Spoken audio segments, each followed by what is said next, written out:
And hey guys, and welcome. We're over at the section of the Pop Century Resort right now with the big old zip drive back there. I don't know if you guys remember the floppy disk back in the day, but we're over in the Rubik's Cube section.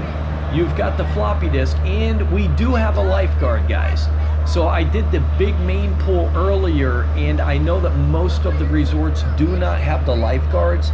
This section actually does, and we did walk by once again the bowling pin section, and I think while I was walking around looking at the big pool, I said it doesn't have the lifeguard. For some reason, Pop Century seems to have the lifeguards all over. Now you do need to check at each resort if you're looking to swim at the smaller pools here, because some of them may not have them, so just be aware of that when you got your kids swimming by themselves and stuff, guys. This one here, not a very big pool. It's one of the smaller pools. There are three on the outside, one big one in the middle. You guys can see around. You do got areas of shade over here. One of the good things about this resort, they've got the shade and the sun, so at least it keeps you out to cover the sun when it's super hot out.